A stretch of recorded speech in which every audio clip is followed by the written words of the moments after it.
Baik, Assalamualaikum warahmatullahi wabarakatuh. Kembali lagi ke channel YouTube Andre Bujang Teknik. Nah, di video kali ini saya akan membahas masih dalam pembahasan yang sama, yaitu masih mencakup tentang pembahasan otomotif. Nah, di video kali ini saya akan membahas tentang komponen sistem bahan bakar motor diesel jenis independen atau konvensional, lalu sistem bahan bakar motor diesel jenis common, dan sistem bahan bakar motor diesel jenis common rail system. Nah, sebelum masuk pembahasan, saya akan memperkenalkan terlebih dahulu diri saya. Perkenalkan, nama saya Bastian Andre Ferdios, NIM 180744010, mahasiswa dari Universitas Negeri Padang, jurusan Teknik Otomotif. Baik, langsung saja kita masuk ke dalam pembahasan. Macam-macam sistem bahan bakar mesin diesel. Secara umum, terdapat dua macam jenis mesin diesel. Yang pertama, sistem konvensional. Yang kedua, sistem common rail. Baik, pertama motor diesel konvensional. Sistem bahan bakar konvensional menggunakan mekanisme pompa injeksi untuk menginjeksikan sejumlah solar melalui injektor dengan timing yang pas. Komponen sistem bahan bakar diesel konvensional. Yang pertama, tangki bahan bakar. Berfungsi menampung sumber tenaga berupa solar yang akan diubah ke dalam bentuk panas melalui proses pembakaran mesin. Yang kedua, pompa priming. Pada diesel konvensional, pompa ini terletak di dekat pompa injeksi tekanan tinggi.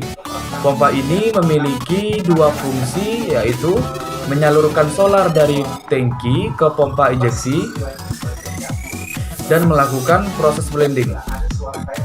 Yang ketiga, filter solar. Fungsi filter solar adalah menyaring aliran solar, kotoran, dan air. Yang keempat, pompa injeksi.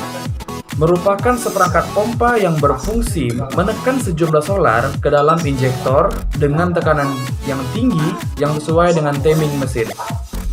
Yang kelima, selang injektor tekanan tinggi. Selang ini terbuat dari logam dengan lekukan yang sudah dipatenkan.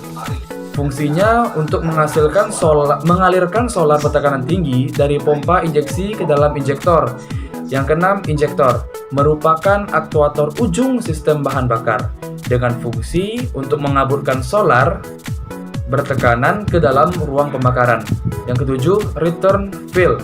Fungsinya untuk mengalirkan kelebihan solar dari pompa injeksi dan injektor menuju kembali ke tangki BBM. Yang kedelapan, selang bahan bakar. Selang ini terbuat dari karet biasa, seperti selang bahan bakar pada umumnya, dengan fungsi sebagai media pengaliran solar dari tangki ke pompa injeksi. Syarat kerja mesin diesel konvensional. Pertama, saat mesin start, maka engkol mesin akan berputar. Putaran engkol akan disalurkan ke poros nok pompa melalui sebuah timing chain. Yang kedua, putaran nok akan menggerakkan pompa priming sehingga solar dari tangki tersedot naik melalui selang bahan bakar melewati saringan solar dan masuk ke dalam pompa injeksi. Yang ketiga, dry CC.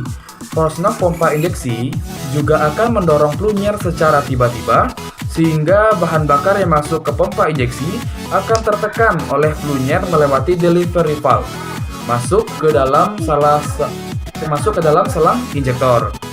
Yang keempat, delivery valve merupakan bagian dari pompa injeksi yang berfungsi menahan tekanan solar dari sisi injektor. Yang kelima, tekanan solar tersebut mendorong solar yang sebelumnya sudah standby di dalam injektor sehingga akan keluar dalam bentuk kabut. Sistem kerja bahan bakar diesel menggunakan pompa injeksi tipe inline. Secara umum, ada tiga jenis pompa injeksi dalam mesin diesel konvensional, yaitu pertama, tipe inline, kedua, tipe distributor, dan yang ketiga, tipe pneumatik.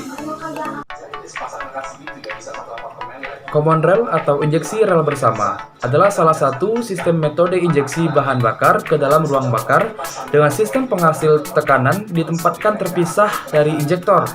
Tentunya, jika sebuah kendaraan yang menggunakan metode ini akan menyediakan sebuah pompa yang akan mendistribusikan bahan bakar dalam tekanan tinggi.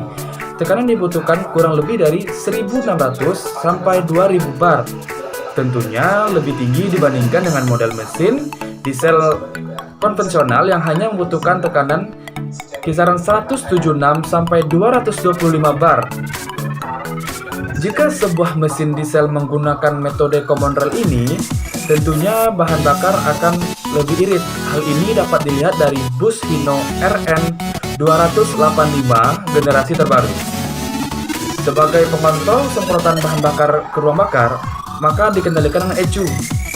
Dengan ECU, sensor akan membawa semua komponen mulai dari waktu injakan pedal gas, RPM mesin, panas mesin, dan lain-lain diatur oleh sensor itu sendiri. Sehingga banyak solar yang disemprotkan ke ruang bakar akan diatur oleh ECU, sehingga menghasilkan konsumsi bahan bakar yang lebih hemat. Keuntungan common rail: yang pertama, hemat bahan bakar. Yang kedua, emisi gas buang rendah. Yang ketiga, tenaga lebih besar. Keempat, getaran lebih halus. Yang kelima, tidak berisik. Kekurangan common rail: karena memiliki tekanan yang tinggi, tentunya ada beberapa resiko yang harus diperhatikan. Adalah kemungkinan kebakaran dan ledakan yang terjadi karena kebocoran.